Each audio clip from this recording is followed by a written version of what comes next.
안녕하세요. 페드로입니다. 오늘 영상에서는 스페인어 학습자들을 위해 크리스토발 꼴론이 아메리카 대륙을 발견한 역사에 대해 알아보도록 하겠습니다.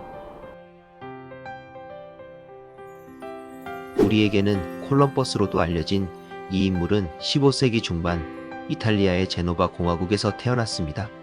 당시 이탈리아는 여러 독립도시국가로 나뉘어 있었기 때문에 중앙 집권적인 왕국이 존재하지 않았습니다. 그래서 그는 자신의 항해 계획을 추진하기 위해 스페인의 가톨릭 왕실의 도움을 요청하게 되었습니다.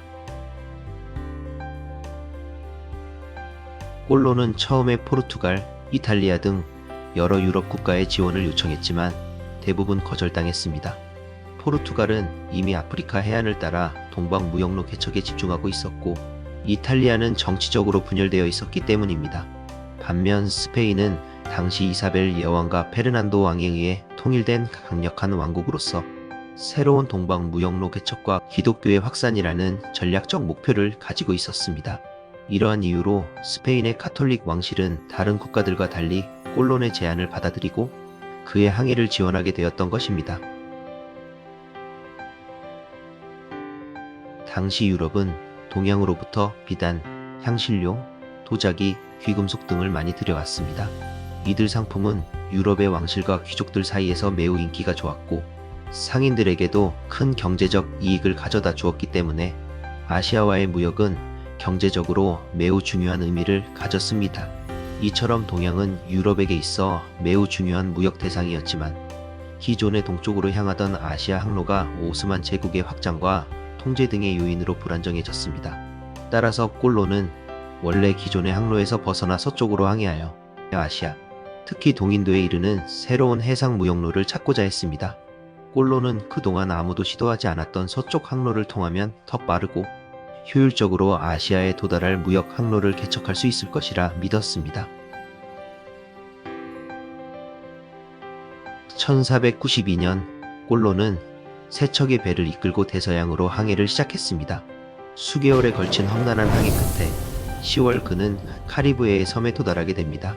비록 그는 자신이 아시아, 즉 동인도에 도착했다고 믿었지만 실제로는 당시 지도상에는 없었던 새로운 대륙 아메리카를 발견한 것입니다.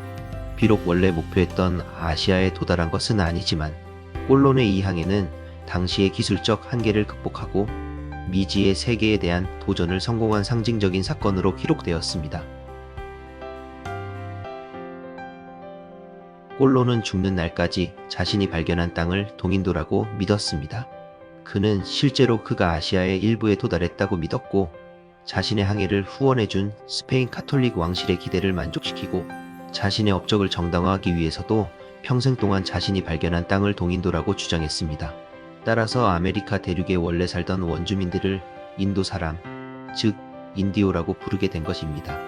오늘날에는 인디오보다는 토착민, 원주민의 의미인 라티노 인디게누스에서 온 인디이에나로 칭하는 것을 권장하고 있습니다.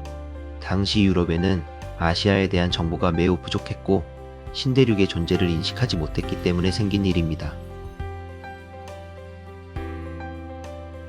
꼴론의 항해 이후 스페인은 아메리카 대륙에 대한 탐험과 식민지 건설을 본격화했습니다.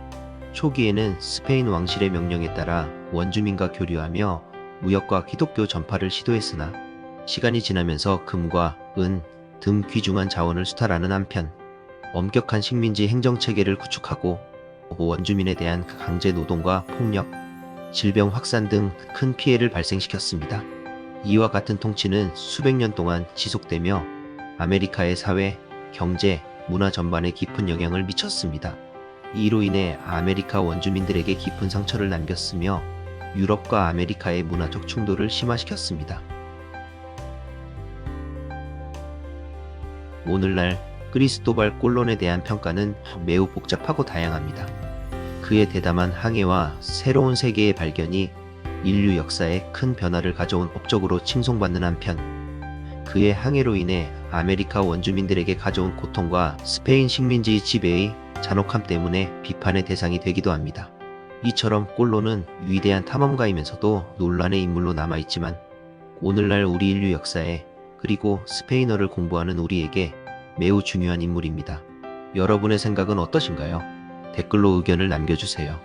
오늘 영상이 스페인과 중남미 국가들의 문화를 이해하고 스페인어를 공부하는데 도움이 되었으면 좋겠습니다. 영상이 도움이 되었다면 좋아요와 구독, 알림 설정으로 많은 응원 부탁드립니다. 감사합니다. 다음 영상에서 만나요.